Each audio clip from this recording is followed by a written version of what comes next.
lingkod sa bawat Pilipino at magbibigay ng tamang impormasyon para sa tahimik at maayos na Pilipinas. Police News Network, alagad ng batas, tagapagtaguyod ng balitang pulis, sandigan ng mamamayan, patnubay ng katotohanan.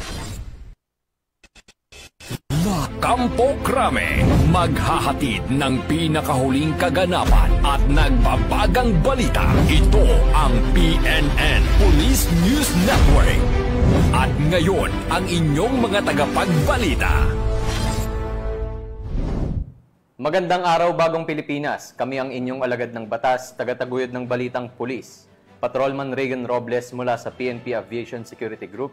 At Patrolwoman Ronaldine Tanggiak mula sa Regional Mobile Force Battalion ng NCRPO, maghahatid sa inyo ng tamang balita, kwento ng pulis at serbisyo para sa mamamayan.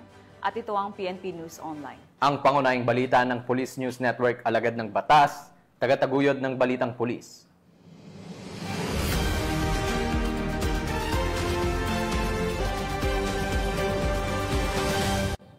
Narito ang mga balitang dapat niyong abangan.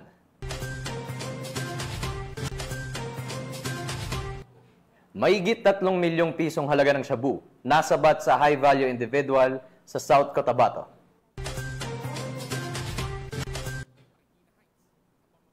Tawag sa 911, nauwi sa matinding operasyon, Pasig Police, nasabat ang malaking halaga ng shabu.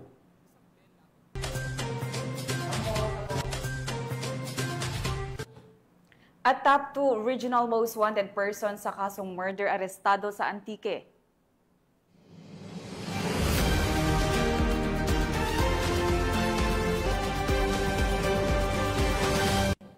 Narito ang mga balitang hatid ng ating PNN correspondents mula sa iba't ibang panig ng bansa.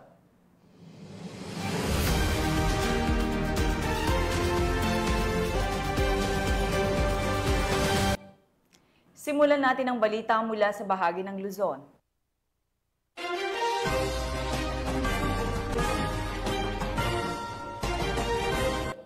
Dalawang suspect ang arestado habang malaking halaga nang iniinalang shabu ang nasamsam matapos ang isang tawag sa PNP Emergency Hotline 911 na agad tinugunan ng Pasig City Police. Binagyang diin ng pulisya ng malaking tulong ang aktibong pakikiisa ng publiko sa pamamagitan ng paggamit ng Hotline 911 na nagsisilbing epektibong daan para sa mabilis na pagtugon ng mga otoridad laban sa kriminalidad. Patrolwoman Reynan Jade Gravera sa balita.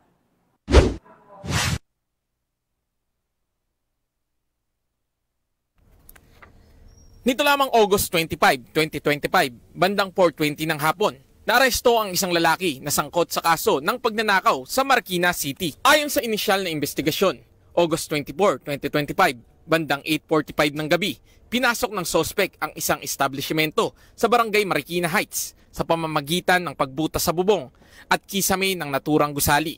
Nakuha nito ang cash na 22,800 pesos, isang Dell Latitude laptop na may halaga na 40,000 pesos, 3 company cellphones, isang Samsung A55 na nagkakahalaga ng 22,800 pesos, Samsung A05 na nagkakahalaga ng 12,597 pesos, Samsung A13 na may halagang 10,000 pesos at isang minipan na may halagang 800 pesos. Isang concerned citizen ang nag-report sa mga pulis tungkol sa naturang pagnanakaw at sa loob lamang ng 5 minuto ay agarang nakarating ang kapulisan at mga barangay tanod sa pinangyarihan ng insidente. Sa tulong ng backtracking ng CCTV footage ay nalaman ang pagkakakilanlan ng suspect na si alias Junel at natunton ang tirahan nito na nagbunga ng kanyang pagkakaaresto.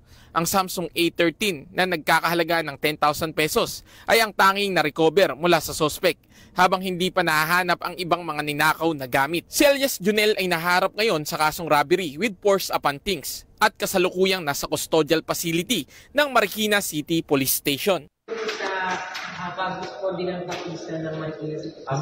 Mabilis agarang action naman po yung ginawa ng ating kapulisan. Kasi nung nag-report yung tawa ko sa barangay, then pagbalik ng tao ko galing sa barangay, may assistant na po agad ng barangay police. Then pagdating po sa sinaktakay, yung pina-check ng CCTV para kung makakilala niya yung suspect. Kaya po natakit din agad siya kasi nakilala ko nila na which is ginagawa nila dito. Thank you po sa ating kapulisan na ginagawa po nila ito.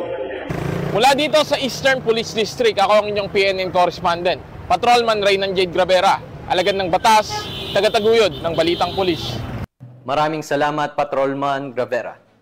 Isang 42 anyos na lalaki na kabilang sa listahan ng mga street-level individual ang arestado sa bypass operation ng Dagupan City PNP sa lalawigan ng Pangasinan. Yan ang tinutukan ni Corporal J.R. Del Mendo. Isang 42 anyos na lalaki sa isinagawang anti-illegal drug bypass operation ng mga miyembro ng Dagupan City Police Station sa Barangay Bunuan, Bukig, Dagupan City, Pangasinan. Ang suspect ay nakatala bilang street-level individual. Narekobre mula sa kanya ang 12 gramo ng hininalang shabu na nakapaloob sa 2 plastic sachet at mayroong standard drug price na 81,600 pesos. Maliban dito, nakuha rin ang isang genuine 500 peso bill at 15 pirasong kopya ng 1,000 peso bill na ginamit bilang buy-bust money, isang unit ng cellphone at isang motorsiklo na ginamit ng suspect. Isinagawang markings at inventory sa mga ebidensya sa mismong lugar ng operasyon sa presensya ng suspect at ng mga mandatory witnesses. Ang suspect ay haharap sa kasong paglabag sa Section 5 ng Article 2 ng Republic Act 9165. Mula dito sa Ilocos Region, ito ang inyong PNN correspondent, Police Corporal J.R. Del Mendo, alagad ng batas, tagataguyod ng Balitang Pulis. Maraming salamat, Police Corporal Del Mendo. Walang takas ang isang high-value individual sa isinagawang anti-illegal drug operation ng mga operatiba ng pulisya sa lalawigan ng Camarines Sur. Nakatutok dyan si Police Corporal Doxy Charis Casasos. Arestado ang isang high-value individual sa isinagawang drug operation na pinangunahan ng Provincial Drug Enforcement Unit ng Camarines Sur Police Provincial Office kasama ang San Fernando Municipal Police Station, PDEA Camarines Sur sa koordinasyon ng PDEA Regional Office 5 nitong Agosto taong kasalukuyan sa Zone 4, Barangay Maragni, San Fernando, Camarines Sur. Kinilala ang naaresto sa alias Ingo, 46 anyos, lalaki, may asawa at residente ng Barangay Maragni, San Fernando, Camarines Sur. Nakumpiska sa sospek ang tinatayang 36 gramo na hinihinalaang shabu na nakalagay sa heat-sealed transparent plastic sachet na may tinatayang halaga na 244,000 at 800 piso at mga iba pang paraphernalia. Mahaharap ang sospek sa kasong paglabag sa Republic Act 9165 o ang Comprehensive Dangerous Drugs Act of 2002. Ang PNP Bicol katuwang ang mga kaagapay na ahensya na magpapatuloy ang pinaigting na kampanya kontra iligal na droga upang matiyak ang kaligtasan at kapakanan ng mga mamamayan sa rehiyon. Mula dito sa Bicol Region, ako po ang inyong PNN correspondent, Police Corporal Doxy Charis Casasos, alagad ng batas tagataguyod ng Balitang Pulis. Maraming salamat, Corporal Casasos. 2 drug suspect, kabilang ang isang Amerikano, ang nasa kote ng mga otoridad sa isinagawang bypass operation sa Villamor, Pasay. Ang balita mula kay Patrolwoman Verna Gundrat. Arestado ang 2 drug suspect sa ikinasang bypass operation ng Station Drug Enforcement Unit ng Pasay City Police Station at Philippine Drug Enforcement Agency bandang 11:45 ng gabi noong August 26, 2025 sa Villamor Airbase, Pasay City. Kinilala ang mga suspect na sina alias Boy, 29 anyos, Pilipino, at alias Kirk, 39 anyos, American citizen at isang chief. Pareho silang nasa drug watch list, si Boy bilang street-level individual at si Kirk bilang high-value individual. Nasamsam mula sa kanila ang 5.99 gramo ng hinihinalang shabu na nasa siyam na plastic sachet na may halagang 40,392 pesos, isang genuine 500 mark money, isang empty Marlboro pack at isang black cellphone. Kasalukuyang nasa kustodiya ng SDEU ang mga sospek habang inihahanda ang kasong paglabag sa RA 9165 na isasampa sa Pasay City Prosecutor's Office. Mula dito sa Camp Bagong Diwa, Bicutan, Taguig City, ako po ang inyong PNN correspondent, Patrolwoman Berna Gondran, alagad ng batas, tagataguyod ng Balitang Pulis. Maraming salamat, Patrolwoman Gondran. Matagumpay na naibalik ng 1st Kalinga Provincial Mobile Force Company sa tunay na may-ari ang isang iniwang motorsiklo na kanilang na-recover sa Tabuk City, Kalinga. Patrolman Rafin Jude Suaya sa Balit. Abandonadong motorsiklo ang na-recover ng 1st Kalinga Provincial Mobile Force Company sa liblib na lugar ng Sitio Calagdaw, Barangay Bulanao, Tabuk City, Kalinga nito lamang Agosto 28 taong kasalukuyan. Batay sa ulat, nakatanggap ng tawag ang mga kapulisan mula sa isang concerned citizen na may nakatumba at abandonadong motorsiklo sa nasabing lugar at kaagad naman itong nirespondihan ng mga kapulisan. Nakumpirma ng mga kapulisan sa mismong lugar ng pagkakadiskubre ang isang itim na Kawasaki Rouser 135 at dinala sa kanilang himpilan. Kaagad namang kinontak ang umano'y nakarehistrong nagmamay-ari ng motorsiklo at hiningan ng mga papeles at katibayan na siya nga ang nagmamay-ari na kalaunan ay itinurn over din sa kanya. Nagpapasalamat naman ang mga residente sa kanilang nasasakupan dahil sa kanilang pakikiisa at pagtitiwala sa pagpaparating ng anumang insidente at kahinahinalang pangyayari upang makamtan ng isang tahimik at payapang komunidad. Mula dito sa Camp Dangwala, Trinidad, Benguet, ako po ang inyong PNN correspondent, Patrolman Rafin Jude Suaya, alagad ng batas, tagataguyod ng Balitang Pulis. Maraming salamat, Patrolman Suaya. Naaresto ang isang city most wanted person sa kasong rape sa isinagawang operasyon ng San Jose del Monte PNP sa Bulacan. Ang buong detalye ng balita mula kay Patrolwoman Pearl Cristalina Javier. Ng mga tauhan ng San Jose del Monte City Police Station ang tinaguriang City Most Wanted Person para sa kasong rape sa Barangay Graceville, City of San Jose del Monte, Bulacan. Kinilala ni Police Lieutenant Colonel Rayson M. Bagain, Acting Chief of Police ng naturang istasyon, ang suspect na si alias Jan, 22 anyos, delivery rider at residente ng San Jose del Monte, Bulacan.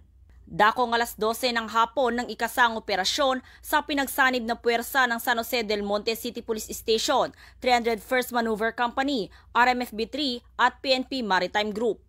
Isinilbi ang warrant of arrest para sa kasong rape na inisyu ni Honorable Maria Cristina Jeronimo Wanson, presiding judge ng Regional Trial Court Branch 5 San Jose del Monte, Bulacan, na walang inirekomendang piyansa. Kasalukuyang nasa kustodiya ng otoridad ang suspect para sa dokumentasyon at wastong disposisyon. Patuloy na isinasagawa ng Bulacan PNP sa pangunguna ni Police Colonel Angel L. Garciliano, Provincial Director ng Bulacan Police Provincial Office, ang serye ng mga operasyon bilang bahagi ng pinaigting na kampanya laban sa lahat ng anyo ng kriminalidad upang mapanatili ang kaayusan at masiguro ang kaligtasan ng bawat mamamayan sa kanilang nasasakupan. Mula dito sa Bulacan Police Provincial Office, ako ang inyong PNN correspondent, Patrolwoman Pearl Cristalina Javier, alagad ng batas, tagataguyod ng Balitang Pulis. Maraming salamat, Patrolwoman Javier.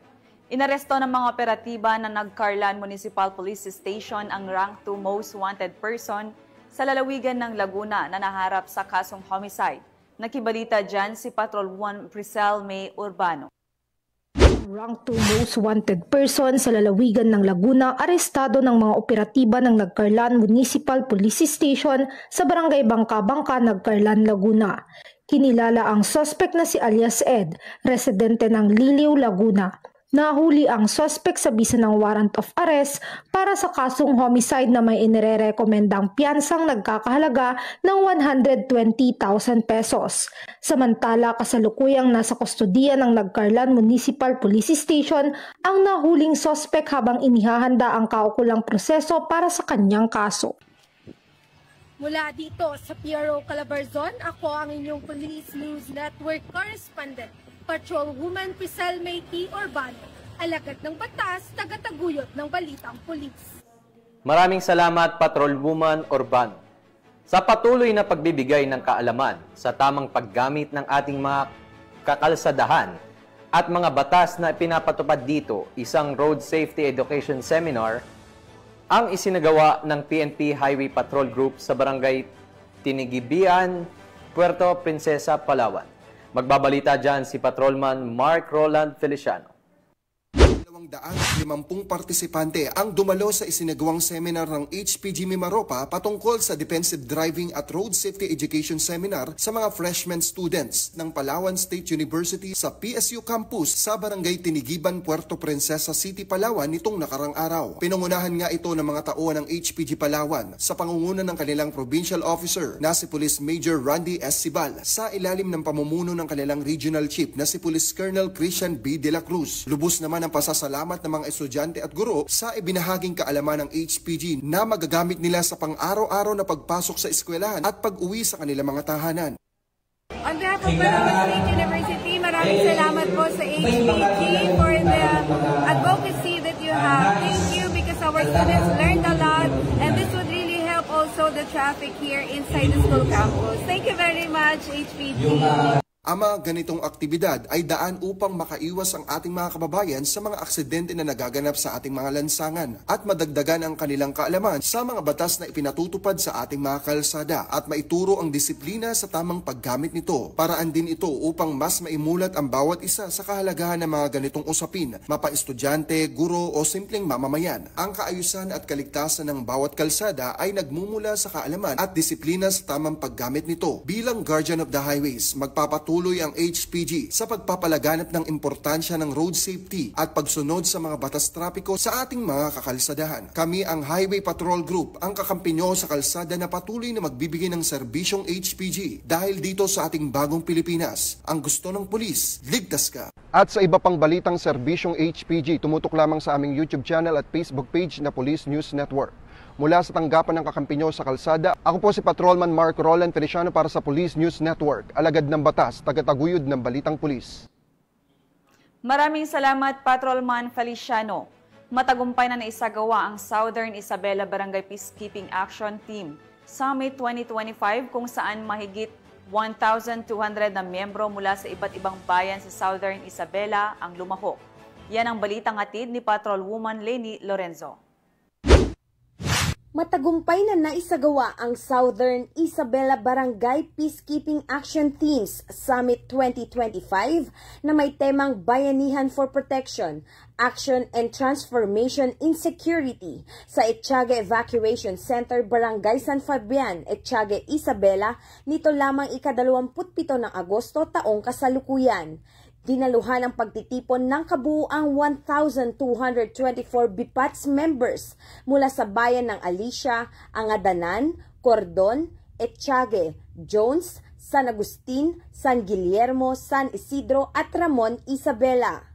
Pinangunahan ang aktibidad ni Police Lieutenant Colonel Gary A. Matagay, Deputy Provincial Director for Administration, DPDA, at Police Lieutenant Colonel Jomar F. Julian, Chief ng Police Community Affairs and Development Unit, PICADU, katuwang ang pamahalaang lokal ng Etxague, Isabela. Kabilang sa mga mahalagang paksa na tinalakay ang mga sumusunod: roles of BIPATS and relation of BIPATS to PNP, salient provisions of katarungang pambarangay and citizens arrest, Barangay Intelligence Network o BIN, roles of BIPATS as first responders, road safety and traffic laws and violations, proper reporting of crime through E911 at awareness on West Philippine Sea. Layunin ng summit na bigyang kakayahan ang mga BIPATS sa pamamagitan ng karagdagang kaalaman at pagsasanay upang maging mas epektibong katuwang ng kapulisan at lokal na pamahalaan sa pagpapanatili ng kaayusan at kapayapaan sa kani-kanilang mga barangay. Nagtapos ang summit sa awarding of certificates para sa lahat ng kalahok. Sa kabuuan, ang aktibidad ay nagbunga ng mas pinatibay na ugnayan ng BIPATS, PNP at mga lokal na pamahalaan na magsisilbing matatag na haligi ng tagapagtaguyod sa isang mas ligtas at mas mapayapang Isabela Province. Mula dito sa Lambak ng Cagayan, ako ang inyong PNN correspondent, Patrolwoman Leni Lorenzo, alagad ng batas, tagataguyod ng balitang pulis. Maraming salamat, Patrolwoman Lorenzo. Tunghayan naman natin ang mga balita mula sa Visayas.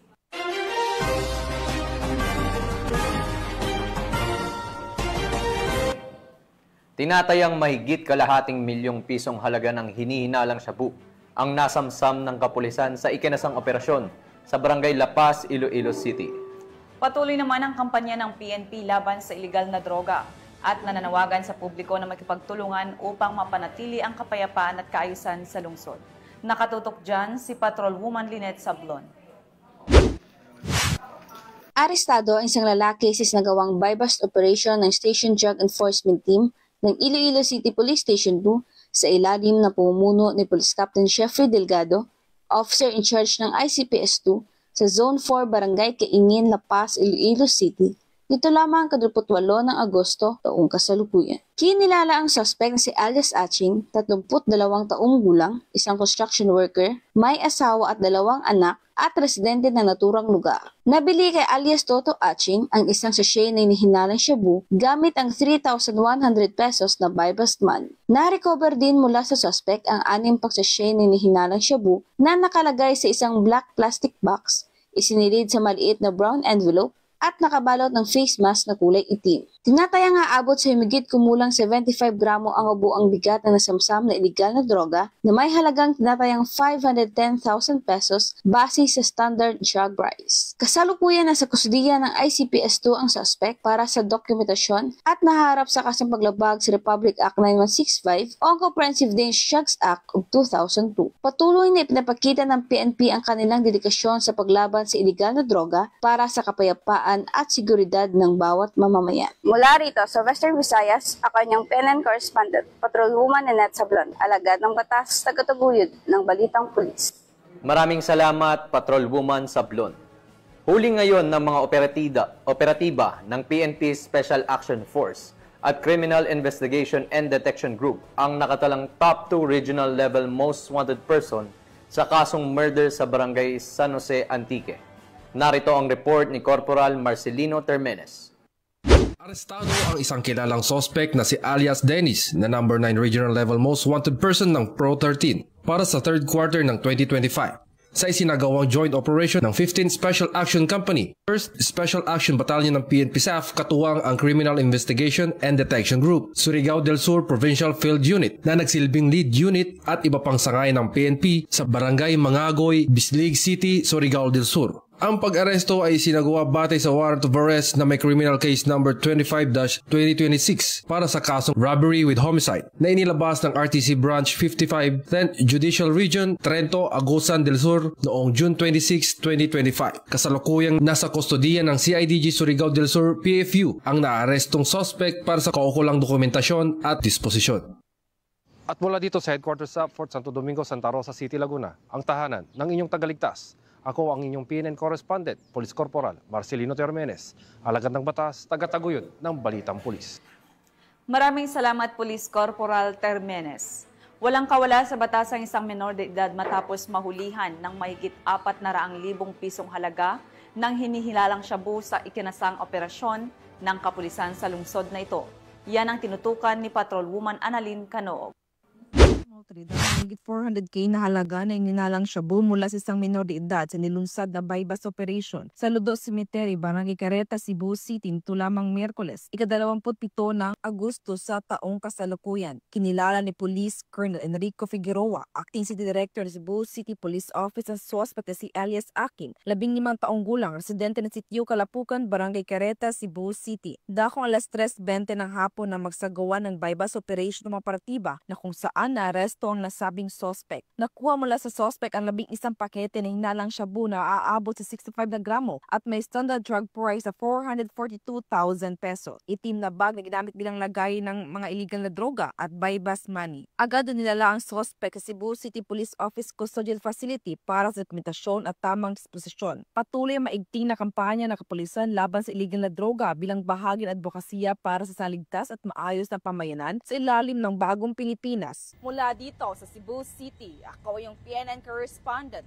Patrolwoman Annalyn N. Canoog, alagad ng batas, tagataguyod ng Balitang Pulis. Maraming salamat, Patrolwoman Canoog. Arestado ng mga otoridad ang top 5 city most wanted person na sangkot umano sa illegal na droga sa isinagawang operasyon sa Barangay 25 Paterno Extension, Tacloban City. Patrolwoman Camberley Flores, ibalita mo. tinaguriang top 5 city most wanted person sa kasong paglabag sa RA 9165 matapos mapasakamay ng mga autoridad sa Barangay 25 Paterno Extension, Tacloban City. Bandang alas 11:47 ng gabi nang maaresto ang akusado ng mga tauhan ng Tacloban City Mobile Force Company kasama ang 805th Maneuver Company Regional Mobile Force Battalion 8 at Headquarters Regional Maritime Unit 8 sa bisa ng warrant of arrest para sa kasong paglabag sa RA 9165 o Comprehensive Dangerous Drugs Act of 2002 na walang inirekomendang piyansa. Ang akusado ay dinala sa Tacloban City Police Office para sa kaukulang dokumentasyon at tamang disposisyon. Ang matagumpay na operasyon ng Tacloban City PNP laban sa mga taong may pananagutan sa batas ay bunga ng pinaigting na pakikipagtulungan at suporta ng mamamayan para mapanatiling payapa at maayos ang komunidad. Dahil sa bagong Pilipinas, ang gusto ng pulis, ligtas ka. Mula dito sa Eastern Visayas, ako ang inyong PNN correspondent, Patrolwoman Flores, alagad ng batas, tagataguyod ng Balitang Pulis. Maraming salamat, Patrolwoman Flores. Narito naman ang mga balita mula sa bahagi ng Mindanao.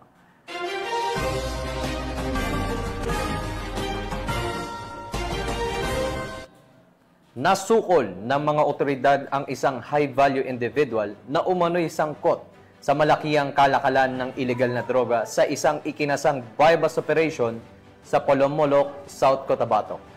Tumambad sa mga operatibang mahigit 3.7 milyong halaga ng hinihilalang shabu matapos maaresto ang suspect na matagal nang minamanmanan ng pulisya. Patrolwoman Vina Morales sa balita. Nasabat ng mga operatiba ang mahigit 3.7 milyong halaga ng shabu sa isang high-value individual sa isinagawang drug buy-bust operation sa tapat ng Silway 8 Elementary School, National Highway, Purok Maligaya, Barangay Silway, Pulumulok, South Cotabato. Nito lamang Agosto taong kasalukuyan. Kinilala ng Pulumulok Municipal Police Station ang suspect na si alias Alvin, 48 na taong gulang, isang businessman at residente ng Barangay Isidro, General Santos City, at tinaguriang high-value individual. Sa pangunguna ng Regional Police Drug Enforcement Unit 12, kasama ang Pulumulok MPS at iba pang mga operatiba, ay isinagawa ang naturang operasyon na nagresulta ng pagkakumpiska ng kabuuang 11 na plastic transparent sachet ng pinaghihinalaang shabu mula sa suspect na may bigat na 550 na gramo at may standard drug price na 3,740,000 pesos. Kompiskado din ang iba pang non-drug item. Kasalukuyang nasa Pulumulok MPS ang suspect at mahaharap sa kasong paglabag sa RA 9165 o Comprehensive Dangerous Drugs Act of 2002. Ang matagumpay na operasyong ito ay bunga ng pagsisikap ng buong kapulisan ng Rehiyon 12 sa kampanya kontra iligal na droga. Tinitiyak naman ng Pro 12 na mas paiigtingin pa ang mga operasyon para sa mas maayos, ligtas at drug-free na rehiyon. Mula dito sa Rehiyon 12, ako ang inyong PNN correspondent, Patrolwoman Vina Morales, alagad ng batas, tagataguyod ng Balitang Pulis. Maraming salamat, Patrolwoman Morales. Hindi na nakalampas sa mata ng batas ang isang bagong tukoy na drug suspect sa Lanao del Norte matapos na mauwi sa pagkakaaresto ang kanyang pagbebenta umano ng shabu sa ikinasang buy-bust operation ng pulisya. Patrolwoman Sara Vem Batomalaki sa report.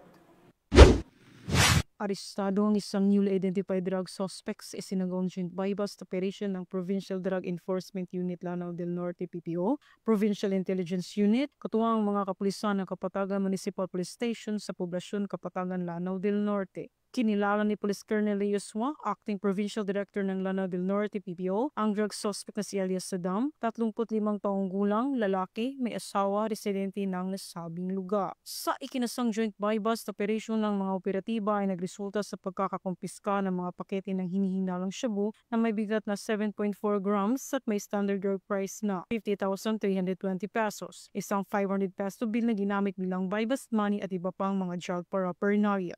Ang suspect ay naharap sa kaso paglabag sa RA 9165 o Comprehensive Dangerous Drugs Act of 2002. Mula dito sa Camp Capistrano, Gusa, Cagayan de Oro City, ako ang inyong PNN correspondent, Patrolwoman Sara Vem Batomalaki, alagad ng batas, tagataguyod ng Balitang Pulis. Maraming salamat, Patrolwoman Bato Malaki. Sa isang operasyon sa Barangay Maa, Davao City, bumagsak sa kamay ng mga alagad ng batas ang isang personalidad na kabilang sa listahan ng top 7 city high-value individual. Tinutukan niya ni Patrolwoman Mariel May Donki. Arestado ang isang high-value individual na kabilang sa top 5 city-level drug personality matapos ang isinagawang buy-bust operation ng Maa Police Station nitong ika-28 ng Agosto taong kasalukuyan sa Purok 31-B, New Washington Village, Barangay Maa, Davao City. Kinilala ang suspect na si alias Bunoy, 35 anyos, isang construction worker at residente ng Barangay 76-A, Davao City. Nasamsa mula sa suspect ang siyam na maliliit na pakete ng hinihinalang shabu na may kabuuang bigat na 8 grams at tinatay ang standard drug price na 54,400 pesos. Bukod dito, nakumpiska rin ang isang unit ng kalibre 38 na baril at iba pang ebidensya. Naharap ngayon ang suspect sa kasong paglabag sa Republic Act 9165 o ang Comprehensive Dangerous Drugs Act of 2002 at Republic Act 10591 o ang Comprehensive Firearms and Ammunition Regulation Act. Ayon sa Maa Police Station, ang pagkakaaresto sa isa sa mga pangunahing high-value targets ng lungsod ay patunay na walang humpay na kampanya ng kapulisan laban sa iligal na droga at krimen. Dagdag pa nila, ang matagumpay na operasyon ay nagpapakita na patuloy na dedikasyon ng mga otoridad sa pagpapanatili ng kaayusan at kapayapaan para sa ikauunlad ng komunidad. Mula dito sa Rayon 11. Ako ang inyong PN correspondent, Patrolwoman Mariel May Donki. Alagad ng batas, taga-taguyod ng Balitang Pulis. Maraming salamat, Patrolwoman Don Kilab. At yan ang mga balitang nakalap ng ating PNN correspondents mula Luzon, Visayas at Mindanao. Sa ngalan ng pamunuan ng Philippine National Police, sa pangunguna ni Acting Chief PNP Police Lieutenant General Jose Melencio Nartates Jr. at sa pamumuno ni President Ferdinand Bongbong Marcos Jr., kami ay maglilingkod sa bawat Pilipino at magbibigay ng tama at balanseng balita.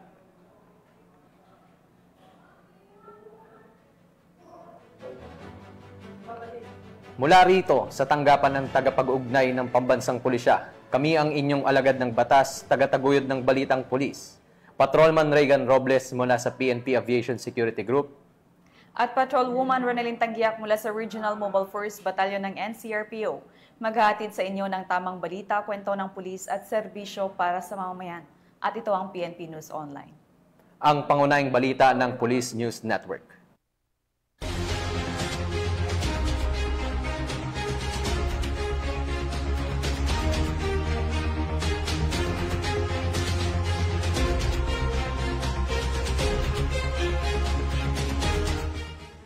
Police News Network, alagad ng batas, tagapagtaguyod ng balitang pulis.